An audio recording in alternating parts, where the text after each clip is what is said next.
신앙생활할 때 주의할 것들이 있습니다. 그 중에 하나가 익숙함을 우리가 주의해야 되죠. 즉 처음에 하나님을 만나고 예수님을 믿은 그때의 그 감격, 그리고 예배, 찬송, 기도, 그리고 봉사를 할 때 그 시간이 감사가 되고 은혜가 됐던 그 놀라웠던 모습이 어느 순간 우리들도 모르는 사이에 익숙해지기 시작하고, 그리고는 습관적으로 교회에 나오고 또 예배드리고 봉사하면서 그저 무미건조한 그 삶을, 또 신앙생활을 우리가 할 때가 있다라는 것이죠. 그래서 이러한 익숙함, 그 익숙함의 함정에 빠지지 않도록 우리는 날마다 하나님 안에서의 삶을 바르게 세워갈 수 있어야 된다라는 것입니다. 그러나 이런 익숙함보다 더 주의해야 될 것이 있습니다. 그것은 겉으로는 신앙생활을 잘 하는 듯한데 속으로는 여전히 세상의 가치관으로 살아가는 우리들의 연약함입니다.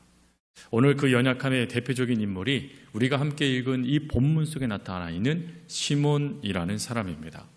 그는 분명하게 빌립을 통하여서 세례를 받습니다. 그리고 성경 말씀에 보면 바로 빌립의 뒤를 따랐다라고 기록되어 놓고 있죠. 즉 그가 빌립의 제자처럼 삶을 살았다는 것을 말하는 것입니다.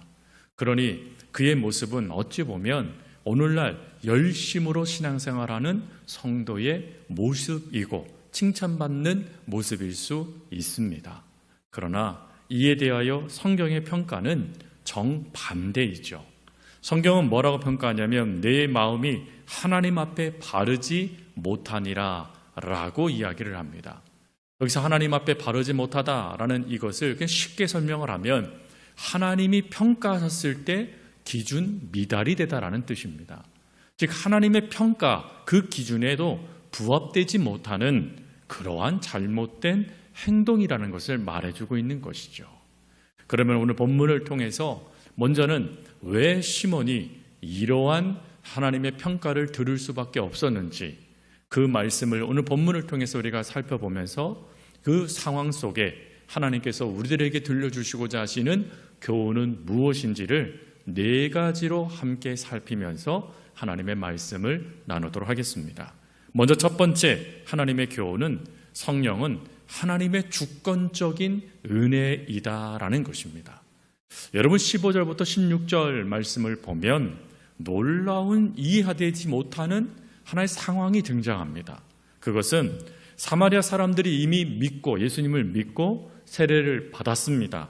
근데 문제는 성령을 받지 못했다라는 것입니다. 사랑하는 성도 여러분, 이게 정상적인 모습일까요? 어떠세요? 예수님을 믿고 세례 받으면 성령을 받습니까? 못 받습니까? 어떠세요? 성령 받으셨어요? 안 받으셨어요? 이렇게 하시면 안 되죠. 확실하게 아셔야 되니까 우리 사도행전 2장 38절을 우리 같이 읽도록 하겠습니다. 사도행전 2장 38절 우리 앞부분에 있습니다. 우리 같이 읽겠습니다. 시작. 베드로가 이르되 너희가 회개하여 각각 예수 그리스도의 이름으로 세례를 받고 제 사함을 받으라. 그리하면 성령의 선물을 받으리니. 아멘. 세례를 받으면 즉시 하나님이 뭘 주십니까? 성령을 선물로 주신다라는 것입니다. 그러니 만약에 나는 성령을 받지 못했어 라는 이 말은 어찌 보면 내가 예수님을 믿지 않았다라는 뜻이 되기도 합니다. 그러나 예외 조항이 있다라는 것입니다. 오늘 본문은 그 예외 조항에 대한 말씀이에요. 즉 모든 이들이 세례를 받고 예수님을 믿으면 하나님께서 성령을 주시는데 예외적인 하나의 모습이 오늘 본문에 등장한 것입니다. 오늘 이 예외적인 이 모습을 존 스토트 목사님은 그분이 쓰신 주석에서 오늘 본문을 가지고 이렇게 이야기를 했습니다. 이것은 하나님께서 교회의 하나됨과 이 새로운 선교지에 대한 사도적 권위를 보여주기 위해 사도들이 올 때까지 성령의 선물을 지연시킨 독특한 상황이다 라고 이야기를 했어요. 일방적인 상황이 아니라 아주 독특한 상황이라는 것입니다. 그럼 왜 하나님이 이렇게 독특한 상황을 하나님의 선물로 주어주신다는 그 약속을 어기면서까지 이렇게 하시는 것일까? 이에 대한 분명한 답은 사마리아와 유대의 역사를 보면 알 수 있죠. 여러분, 사마리아도 사실은 이 북이스라엘과 남유다가 한 백성이 되어져서 한 통일왕국을 이루어서 이스라엘로 삶을 살아갔습니다. 그러나 얼마 지나지 않아, 물론 솔로몬의 죄 때문에도 하지요, 이 이스라엘이 북과 남으로 분리되게 되어지고, 그리고 남유다는 그래도 조금 더 오래 그래도 버티다가 멸망당했지만 사마리아는 그들보다 먼저, 거의 200년이나 먼저 멸망을 당합니다. 그리고는 어떤 일이 발생됐냐면 아수르의 혼합 정책으로 말미암아 강제 이주 정책이 펼쳐지게 됩니다. 그 결과 사마리아가 안타깝게도 이 유대인으로서 혈족의 그 전통이 깨어지게 되어지죠. 그래서 유대인들이 사마리아인들을 경계하기 시작했고, 그리고 저들은 하나님의 말씀과 상관없는 더 이상 우리의 종족이 아닌 이방인이라고 취급을 해버렸습니다. 근데 그럴 때 이 사마리아에도 하나님을 믿는 이들이 있었어요. 그래서 그 예가 우리가 잘 알고 있는 수가상 여인이지요. 이 여인도 하나님이 누군지에 대해서 알고 있지 않습니까? 그래서 그 열망을 가지고 사마리아인들이 뭘 하냐면, 그 멸망을 당했지만 하나님을 잘 믿고 싶었기 때문에 성전을 만들어요. 즉, 하나님께서 솔로몬을 통해서 이미 남유다의 솔로몬 성전을 만들어 주셨는데 가지를 못하니까 자신들을 위한 성전을 만들어 버립니다. 근데 문제는 이 유대 사람들이 와서 그 성전을 파괴시켜 버려요. 그리고는 거기에서 제사를 지낸 이들을 살해하기까지 합니다. 이 일로 말미암아 사마리아와 남유다는 유대인들은 철천지 원수가 되어지고 맙니다. 그럼 이런 상황 속에 아직 화해도 되지 않았어요. 제대로 이 관계가 회복되지도 않았습니다. 그런데 만약에 빌립의 세례를 통하여서 하나님이 성령을 보내주셨다라면 즉시 어떤 일이 발생될까요? 이들은 즉시 그들이 그렇게 갈망했던 교회를 세우기 시작할 겁니다. 그래서 예루살렘 교회와 대등한 또 다른 사마리아 교회를 세우게 될 것이에요. 여러분, 교회를 세운다는 건 좋은 거죠. 그러나 문제는 아직 관계가 회복되지 않았습니다. 그러니 이것은 경쟁적인 교회가 또다시 등장하여 하나님의 그 하나됨의 역사를 해칠 우려가 발생됨을 의미합니다. 그래서 하나님은 이러한 역사가 나타나지 않도록 의도적으로 성령의 역사를 중단시켜 버리시고, 사도 베드로와 요한이 이들에게 와서 안수하게 되어지자 비로소 하나님께서 성령을 선물로 주십니다. 뭘 의미하는 겁니까? 예루살렘이 우위에 있고 사마리아가 낮다, 이걸 말하는 것일까요? 아니요. 사마리아와 유대인들이 이제 한 성령님 안에서 하나가 되었다. 한 하나님을 믿고 한 성령님 안에서 함께 하나님의 역사를 이루는 공동체가 되었다 하는 그것을 분명하게 심어주기 위해서 하나님께서 이와 같은 역사를 이루셨다라는 것입니다. 그러니 여러분, 여기에서 우리가 또다시 발견해야 될 중요한 성령에 대한 중요한 교훈이 있습니다. 그것은 이 사마리아 성도들이 어떻게 성령을 받았는가 하는 것이죠. 누굴 통해 성령을 받죠? 베드로와 요한의 안수함에 기도를 통해서 성령을 받습니다. 그러면 여러분, 질문, 베드로와 요한이 능력이 있어서 성령을 선물로 이스라엘 백성들에게, 사마리아인들에게 준 것입니까? 아니죠. 그들이 뭐 했어요? 안수하매. 여기서 이 안수하다라는 이 단어는 원 의미는 간절히 중보하여 기도하다라는 뜻입니다. 즉, 이 사마리아인들이 성령을 받도록 베드로와 요한이 간절히 기도했다라는 거예요. 그렇게 간절히 기도했더니 성령이 임해왔다라는 것입니다. 근데 성령이 임해오는 이 놀라운 사건과 함께 우리가 기억해야 될 것, 빌립을 통해 세례받은 이들이 성령을 받지 못했지 않습니까? 성령을 받지 못했는데 후에 성령을 받게 됐어요. 그럼 여러분, 이 두 사건을 통해서 우리가 뭘 깨달아야 되죠? 성령은 사람의 노력 여하에 따라 주어지는 게 아니라는 것입니다. 철저하게 성령은 하나님의 주권 아래 있다라는 것이에요. 즉 하나님의 주권, 그 통치 속에 성령을 받을 수 있는 것이지 우리가 애를 쓰고 노력한다라고 성령을 받는 게 아니라는 것입니다. 그러니 여러분, 성령 강림 집회, 성령 집회 가면서 우리가 기도하면 성령을 받는다. 근데 가면 돼요, 안 돼요?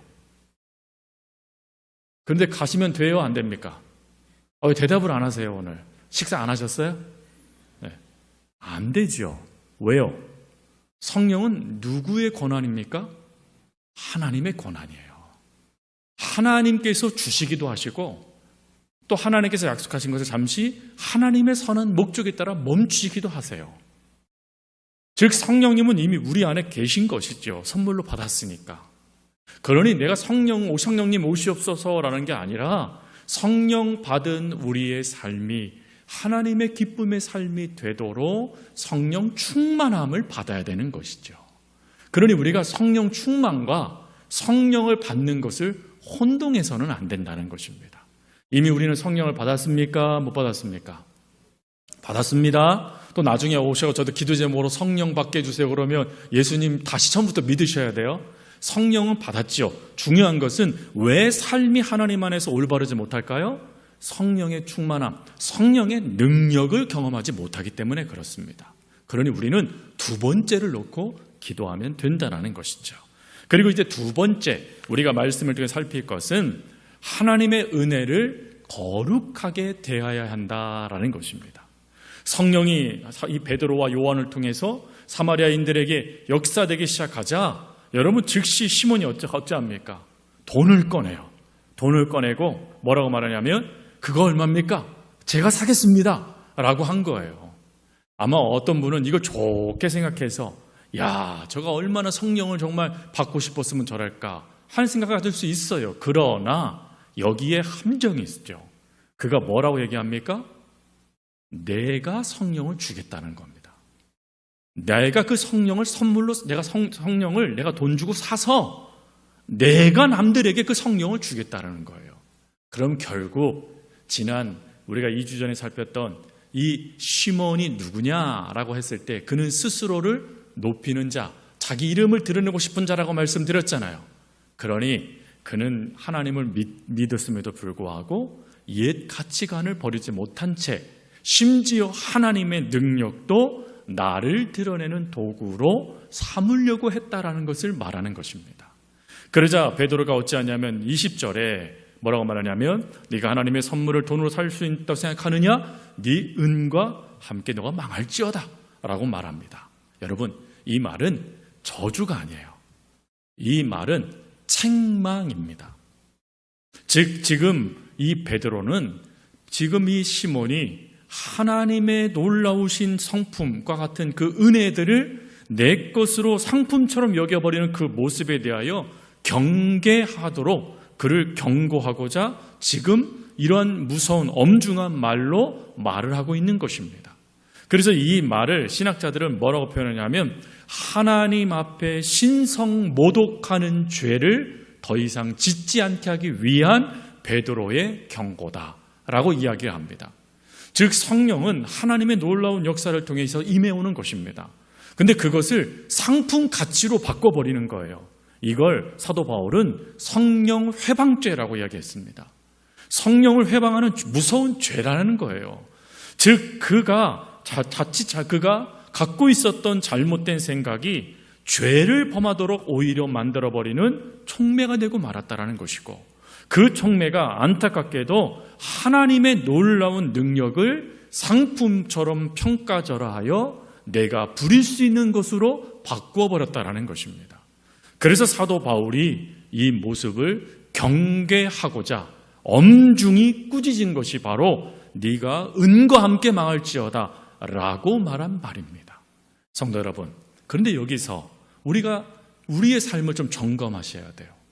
사실 이 잘못된 생각들 우리는 하지 않을까 한번 점검해 보셔야 되는 거죠. 제가 예전에 듣고 야, 저렇게도 얘기하는구나. 저희 교회 얘기가 아니에요. 어떤 얘기였냐면 이거였습니다. 그 젊은 집사님이 막 붕괴하면서 엄마가 권사님이신데 이 권사님이 11조 이 얘기를 하면서 자기가 이 얘기를 했다고 저한테 막 침을 튀기면서 얘기를 하시는 거예요. 그 내용이 이렇습니다. 11조를 드리면 10배나 하나님께서 갚아주신다. 여러분 어때요? 들어본 적 있으세요?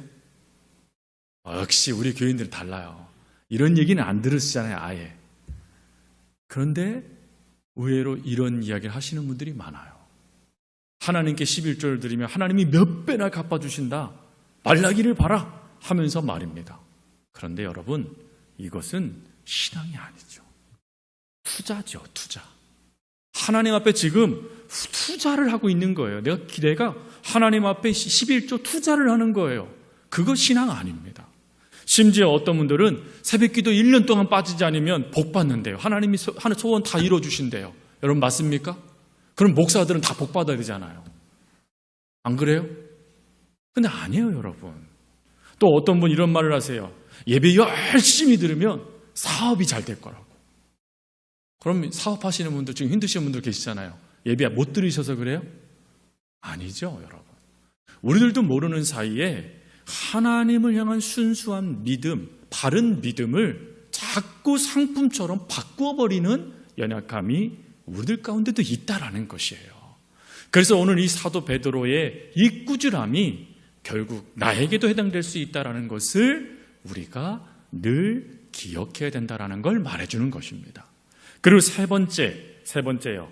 오늘 말씀은 하나님은 우리의 마음 중심을 보신다라는 것입니다. 여러분 베드로가 이 시몬에게 뭐라고 말합니까? 21절 말씀해 보니까 내 마음이 하나님 앞에서 바르지 못하니 라고 이야기합니다. 마음이 하나님 안에서 바르지 못하대요. 여기서 바르지 못하다라는 이것이요 정직에 대한 내용이기도 합니다. 정직하지 못한 거예요. 하나님의 규진도 미달될 뿐만 아니라 왜 미달되느냐? 정직하지 못하고 진실하지 못하다라는 것입니다. 즉 숨은 의도를 갖고 지금 그가 이렇게 이야기를 했다라는 걸 말하는 것입니다. 그런데 여러분 이러한 모습에 대해서 베드로가 한 단계 더 나아가 아예 전곡을 찔러버려요. 그 찌르는 말씀이 23절 말씀해 보니까 내가 보니 너는 악독이 가득하여 불의에 매인 바 되었도다 라는 말씀이에요. 왜 그가 이렇게 이야기합니까? 불의, 악독, 그 죄가 그 속에 가득했기 때문이라는 것입니다. 이것은 이런 뜻이 있어요. 겉으로는 네가 거룩한 하나님의 백성처럼 보이지만 속은 죄에 사로잡힌 죄의 종이구나 라는 것을 말하는 것입니다. 여러분 이 말씀을 보다 보면 제가 문득 그런 생각이 들 때가 있어요. 베드로가 독심술이 있었나? 아니 이거 어떻게 알았지? 아무리 베드로가 성령에 충만하고 그래도 상대방의 그 마음까지 어떻게 알지? 하는 그런 생각을 가진 적이 있어요. 그런데 이것은 베드로가 알았다기보다 하나님이 알려주신 것이었구나 라는 생각이 들었습니다. 그에 대한 답이 여러분 하나님께서는 사무엘이 이새의 아들들에게 기름을 부을 때 뭐라고 말씀하셨죠? 하나님은 사람은 외모를 보지만 하나님은요 마음의 중심을 보시느니라. 즉 하나님은 이 보다라는 이 단어가요 사실은 감찰하여 보다, 그 돋보기로 확대하여 보다라는 뜻이에요. 즉 하나님은 우리의 마음을 보시는 분이시라는 것입니다. 즉 그 자리에 즉시 하나님께서 그의 잘못을 깨닫게 하시고 그리고 그 마음을 보여주셨다라는 것이죠. 그래서 그 보여주심을 통해 그가 이미 속마음에 하나님이 아닌 죄악으로 또 자신의 욕심으로 가득 차 있어 하나님을 오히려 하나님의 이름을 먹칠하고 있다는 것을 알려주셨다라는 것을 말하는 것입니다. 사랑하는 성도 여러분, 이 말씀은 끊임없이 우리들에게 적용이 될 말씀이죠. 우리들의 마음도 누가 보실까요? 하나님이 보세요. 제가 어떤 마음을 품고 있는지 성도님들은 모르실 거예요. 그러나 누구는 아세요? 하나님은 아세요.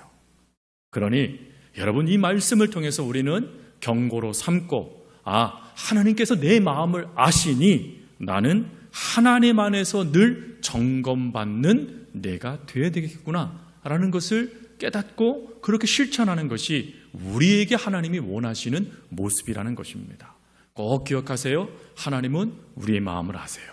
그러니 숨길 수 없으니 늘 하나님 안에서 바른 마음의 자세, 거룩한 하나님의 백성다운 마음의 자세를 가지고 신앙생활을 해 나가야 된다라는 것입니다. 그리고 마지막 네 번째가 회개의 기회를 놓치지 말라라는 것입니다. 여러분, 베드로가 시몬을 책망하고 끝냈을까요? 그렇지 않습니다. 22절 말씀해 보면 그가 그 죄에서 돌이킬 수 있는 놀라운 길을 제시해줘요. 우리 22절을 다시 한번 우리 22절 같이 읽겠습니다. 시작. 그러므로 너의 이 악함을 회개하고 주께 기도하라. 혹 마음에 품은 것을 사하여 주시리라. 아멘. 여러분, 이 말씀은 우리가 회개하게 되어질 때 어떻게 회개하고 어떠한 마음의 자세를 가져야 되는지에 대한 중요한 본문입니다. 오늘 말씀해 보면 이 죄, 성령을 해방하는 죄, 하나님의 이름을 모독하는 그 죄를 지은 시몬이 그 죄에서 용서함을 받을 수 있는 것을 뭐라고 얘기하냐면 회개하라라는 것으로 말합니다. 여러분, 회개라는 것이 뭐죠? 이 회개라는 것이 헬라어로 메타노에손이라는 단어 있잖아요. 또 메타노이아라는 단어로 쓰기도 합니다. 이 단어의 뜻은 단순히 잘못했습니다, 이것이 아니죠. 이 뜻은 뭐죠? 생각과 행동 그 모든 것에 근본적으로 그 모든 것의 방향을 돌이키다. 근본적으로 내가 가던 걸음을 끊어내다 라는 뜻을 담고 있습니다.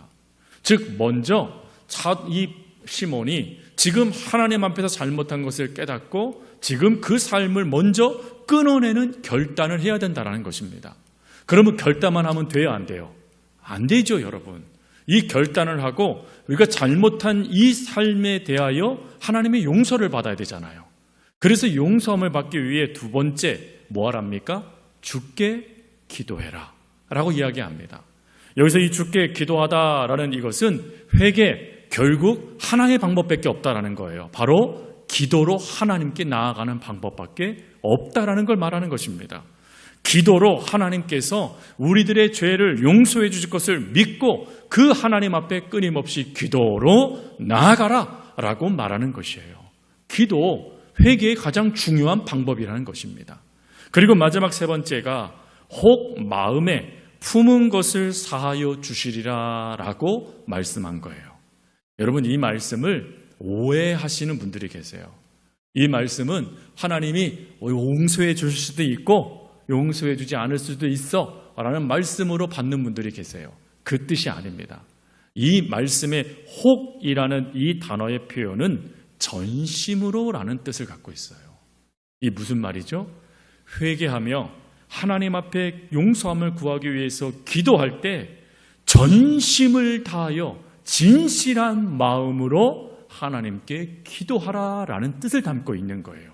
그러니 여러분, 내가 알고 지은 죄, 모르고 지은 죄 하나님 다 용서해 주세요, 아멘, 아니라는 거예요. 오늘 베드로가 우리에게 알려준 회개의 진정한 모습은 내 삶을 먼저 끊는 결단을 하고 그리고 그 죄를 용서하실 그 하나님 앞에 내가 어떤 자세로요? 진심과 전심을 가지고 이 죄를 용서해 주실 하나님 앞에 구해야 함을 하나님 말씀하시는 거예요. 그러니 우리들이 잘못된 죄가 깨달아지면 진실한 마음을 가지고 그리고 전심을 다하여서 하나님 앞에 용서를 구하는 기도를 하나님께 드리는 것, 그게 회개라는 것입니다. 그럼 베드로가 왜 이렇게 잘못되고 저주받아 마땅한 시몬에게 이렇게 했을까요? 답은 하나, 하나님이 그런 자조차도 용서하길 원하시기 때문에 그렇습니다. 그러니 그 용서함을 베드로가 후에 베드로후서 3장 9절에 이렇게 표현하지요.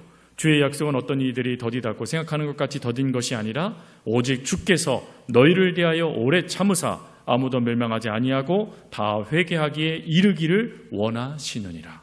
하나님은 원하신다라는 거예요. 모두가 다 하나님의 백성으로 돌아와 그 삶을 살아가길 원하시기에 이렇게 잘못된 마음의 자세를 가지고 성령도 회방하고 하나님의 뜻도 거부하는 그들일지라도 회개할 기회를 주시는 하나님이라고 말씀하는 것입니다. 자, 그러면 마지막이요. 그럼 여러분, 시몬이 회개했을까요? 안 했을까요? 했습니까? 안 했습니까?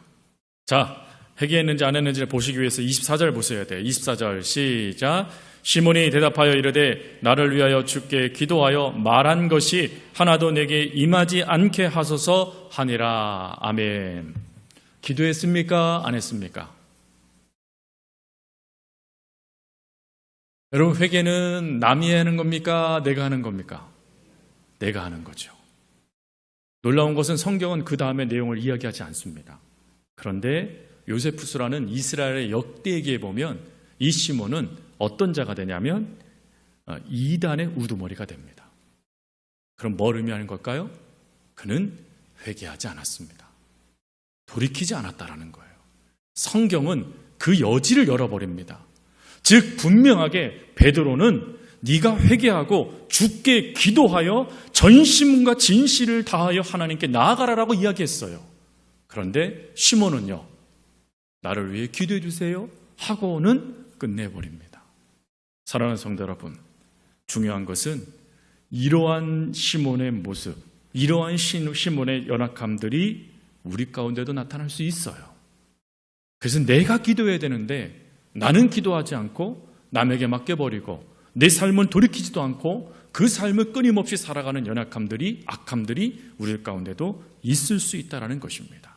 그러니 회개, 남에게 맡기지 말고 내가 하나님 앞에 회개하며 그 삶을 돌이키는 것이 하나님의 뜻이라는 것을 하나님께서 말씀해 주시는 것입니다. 말씀을 정리합니다. 사랑하는 성도 여러분, 오늘 중요한 것은 하나님께서는 이 시몬을 통하여서 우리를 점검해 주세요. 그리고 말씀을 통해서 우리가 어떤 모습으로 살아가야 되는지를 하나님이 말씀해 주셨습니다. 그러니 이 말씀은 시몬에게만, 이스라엘 백성들에게만 허락되는 말씀이 아니라 오늘 이 땅을 살아가는 우리들에게 하나님께서 주시는 말씀이라고 믿고 날마다 하나님 안에서 이 네 가지를 끊임없이 점검하면서 바른 신앙, 순수한 믿음을 가지고 하나님을 믿어가는 저 여러분이 될 수 있기를 주님의 이름으로 축복합니다. 우리 기도하겠습니다. 사랑과 은혜가 많으신 하나님 아버지, 오늘 말씀을 통해서 하나님, 저희들이 어떠한 신앙의 자세, 또 어떠한 마음의 자세, 또한 어떠한 모습을 가지고 믿음을 세워가야 되는지를 오늘 하나님 잘못된 길로 나아가는 시몬과 또 그 모습을 지적하는 베드로의 말씀을 통하여 하나님의 말씀을 들었습니다. 바라옵기는 하나님, 시몬의 그 길 우리가 걸어가지 않도록 도와주시고 온전하게 하나님 안에서 하나님이 기뻐하시는 바른 믿음, 바른 신앙의 자세를 가지고 하나님 삶을, 하나님 영광에 대한 영광을 올려드리는 그 삶을 온전히 살아갈 수 있는 저희들 되게 하여 주옵소서. 감사합니다. 언제나 저희들을 사랑하여 주시는 예수님의 이름으로 기도합니다. 아멘.